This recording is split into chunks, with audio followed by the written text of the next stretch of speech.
Hello and welcome to the Cook Memorial Public Library podcast, where we invite you to spend just a few minutes with the staff at Cook Library. I'm Daniel Smith, the genealogy librarian, and you are listening to the Local Genealogists Speak podcast series. In this episode, we are hearing from a local genealogist about their experiences doing family history research. We are also listening for their tips and suggestions for doing genealogy. As a librarian, I am convinced that we all learn from each other, and we all have valuable information to share. By the way, this episode will be a part of a larger series of interviews with local genealogists, so be on the lookout for others. Today, I am joined by Linda, a local genealogist who has graciously agreed to answer questions about her genealogy journey, ancestral travel, organizing her research, and more. In honor of the 250th anniversary of the United States, she will also share a favorite part of American history. Thank you for joining us, Linda. As we begin, I would love to ask you, why did you start researching your family history? Really, I started researching it because I don't have biological children. I do have a stepson, but I don't leave biology to the future. So I figured at least I could leave the family story to my nieces and hopefully give them some history of a family that they probably didn't know very well. My dad and my mom were both the youngest in their family by a significant number of years. And so there wasn't a lot of family that my brother knew or remembers. And so I'm kind of the only link to the past. I love that. Yeah, that's really cool. It also sounds like you're really gracious and sort of giving back to your family. And I think that's a really fun part about being a genealogist. It's not all about us. It's about learning about our family so that we can share with other parts of our family. I love that. Totally. It is. And unfortunately, we often don't get curious about that until our later years, our 50s and beyond. And although I hope to be around a really long time, by the time my nieces get curious, I'm not sure how much I'll remember. So do it now. That is very wise of you. Very wise. And I think a lot of people have those sorts of regrets. But it's great to do what we can when we have the time, definitely. So it sounds like you've had quite a journey in your genealogy, and I would love to hear about how that journey has impacted you. It's been interesting because it's raised as many questions as it has answered questions. The questions that it's answered have been comforting in some sense, about relationships and people and what they did and who they were connected to. It also has shed some light on some of the darker parts of family history. A very wise person once told me, don't start down this journey unless you're willing to find some icky stuff, and you do. But it's provided a little bit of glue between pieces that were just sort of free-floating when my parents passed. And it also helps keep me mentally sharp. It's a lot of research, a lot of puzzles to work on, a lot of things to trace down, sort of like a mystery without the murder, which is good. And it's changed what I keep. So as I get things from my grandkids, from my great-nieces and nephews, the artwork is fun, and I now view it not just as a cool thing that I got in the mail, but also as something that's part of the story and could be part of what I eventually write. So I know that you also have traveled around to various places, and I would love to hear more about how traveling to what I would call your ancestral homeland has been an important or helpful part of your genealogy research. Yeah. So far, I've only been to one of several that I'd like to visit, so hopefully I get to the rest of them. But this past summer, we went to Switzerland and had planned the trip before I realized that I had Swiss relatives, and with your help, figured out where those Swiss relatives were from. And wrote a letter to the baptismal church as a Hail Mary, hoping that I could find somebody that could tell me something. And serviced a gentleman and his son who were very gracious with their time, spent an entire day with us, taking us around the town of Waldenburg, and helped us understand what the town was about. It was surprising because we walked in and we saw the Schuden name on plumbing trucks and we saw the Schuden name on manufacturing buildings. We actually met a Schuden descendant who still carries that name, probably related back in the 1600s somewhere, but we didn't quite figure that out. But what was most striking about that trip was just the sense of place and the sense of awe that I felt as I stood in the same streets that my great-grandmother walked. The buildings still look very much the same. They still carry the cornerstones with the dates from the 1700s. But it was just I didn't expect that feeling of she walked here and she was a part of me and I'm a part of her. So it was a very touching and moving experience. Well, so we all want to know a little bit about how to organize our genealogy best, and I would love to hear from you about how do you organize your genealogy? It's a really hard thing to decide. And I'm an organizer, so I started with file folders and organizing things by files and still have those files. So that is a good place to start. But how small or how large the files are changes. So I started with one file per person, and they started to get fairly large. Then I broke them down by events and certificates and things that I could go back to easily. I cut my teeth on writing the history of the area that I live in with a neighbor that started out just as a fun little 10-page thing that we were going to put together and ended up to be a 120-page document. But it helped figure out how I want to tell the story of a family, because it forced me into how do you organize and how do you think about this and how do you make a story hang together. So after 4 rewrites, we figured that out.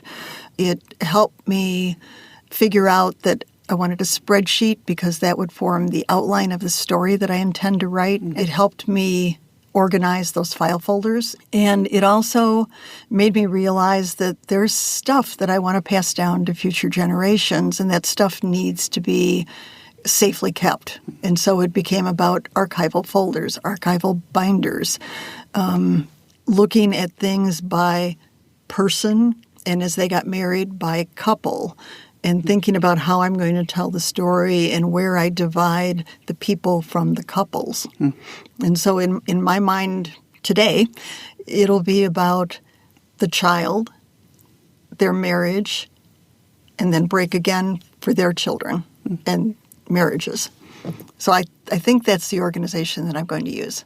I like that. I don't know that I've ever really thought as much about organizing in the pursuit of writing or in the pursuit of telling a story, but I totally see how they're connected. So I think that there are a lot of folks who want to both organize their research, but also think about how to write. So I love that that's a connected process for you. So thank you for sharing. The spreadsheet helps me.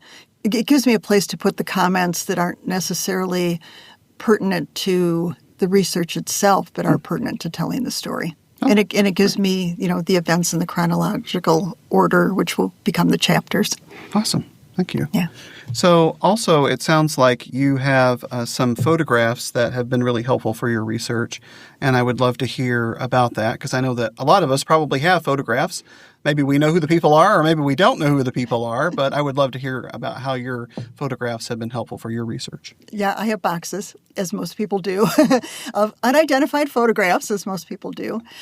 Some, I was fortunate enough, had some things on the back. Some turned out to be accurate in terms of labeling. Some turned out to actually be messages to the person the photograph was being sent to. And so the photograph that I thought was of my grandfather turned out to be a photograph of his brother.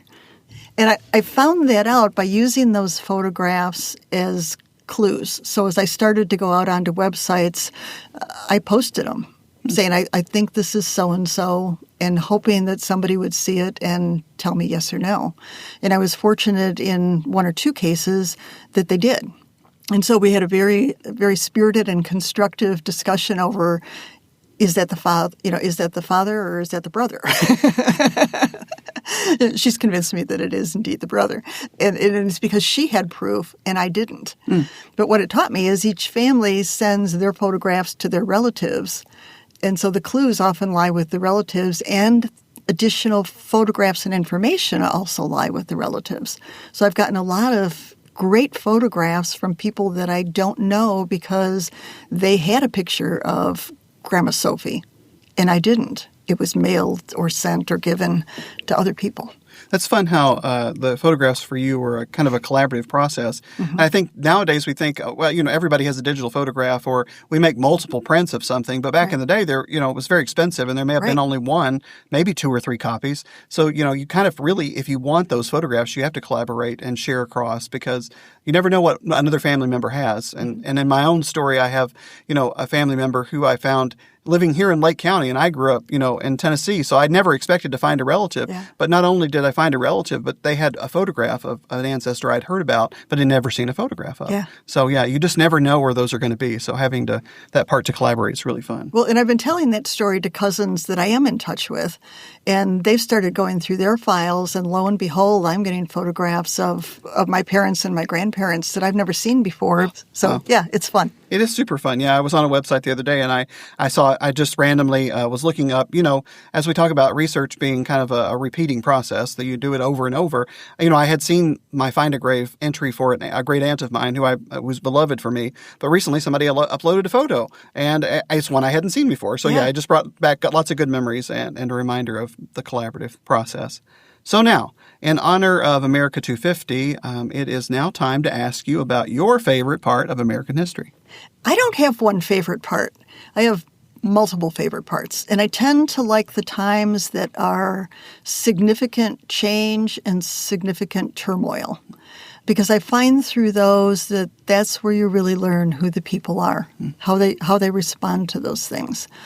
And I'll use Swedish, it's not an American example, but I use Swedish relatives as an example. I was lucky enough to have a cousin who unearthed a story through Swedish church, and it gave the history of the farm and how they responded to the farm during different phases of Sweden's history, and their living had to totally change. It didn't become about food; it became about lumber, and then the lumber became about milling, and it just kept evolving and evolving and evolving. And the farm is still in the family today, I think, much because of that resilience. You see that in the U.S. history as well. The major wars, the industrial changes, technological changes, and I just find that some of the best stories come at those points in time. I haven't found them for my American family yet, but I'm working on it. I'm sure they'll be there, definitely. I hope so. We all know that our ancestors experienced a lot of different things, and that's one of the fun things about doing genealogy is I think it really enhances the overall kind of American story, because we learn about specific examples that may enhance or challenge what we knew about American history. So I look forward to hearing about those stories in the future from you. Yeah, well, and one line of my family does trace back quite far in America, and it's the one I know the least about right now, but I hope to pull on those strings and find some interesting things. Oh, next year might be a good time to do that. So thank you for sharing your knowledge and experiences with us, Linda. We hope that you online and those listening to us have enjoyed listening and learning from Linda. Hopefully you are inspired by something she shared or said. Maybe she even gave you an idea to help further your research. If you enjoyed this podcast, share it with those who you think would also be interested. One of the best things you can do to support us is to take a moment to comment or leave a rating for this podcast. Those comments and ratings help get this podcast noticed. We'll be back soon, but until then, keep reading, keep watching, and keep listening.